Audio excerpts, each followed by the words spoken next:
السلام عليكم شباب، تحية خاصة بالعراق من الأجمع من شماله الجنوبي أو كل العالم. رسالة هاي الريال مدريد، مو المشجعين ريال مدريد. وين تقولوا مو المشجعين ريال مدريد، مو المشجعين ريال مدريد. الريال مدريد اللي واعيب والكادر مال الريال هذا حالكم قدام البرشة، تصيروا الحالكم حال النسوان، حالكم حال النسوان.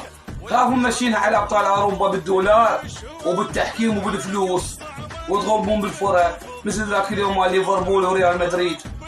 جزاء ليفربول ما يعطونهن، يغلبونهم 5 مكان ما يفوز 1-0 بالريال ويصعد ليفربول لازم يقوى 4. هذا حالكم الريال، تسوى اعماركم، قتلوكم بالنعال و3 لعبات على التوالي.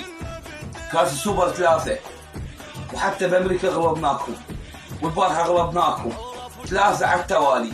تسوى اعماركم، جلدناكم جلده بالنعال على رؤوسكم. ريال مدريد مو مشجعين ريال مدريد، مو مثل هذا اللابس الابيض ضد ريال مدريد ويرزل مشجعين ريال مدريد برشلونه. لا، احنا اجلالا واحتراما مشجعين ريال مدريد، بس يا اخوان هذا حال ريال مدريد.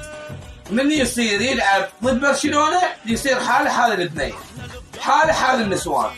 جلدوهم جلده بالنعال، من هاي الزينه من هالتمام، وطيناكم جول هديه، ردناكم بس تفوزون، بس ما تدبرونها يا اخي، ما تدبرونها. ويا برشلونه ما تدبرونها، تصيرون حالكم حال النسوان، ما تدبرونها.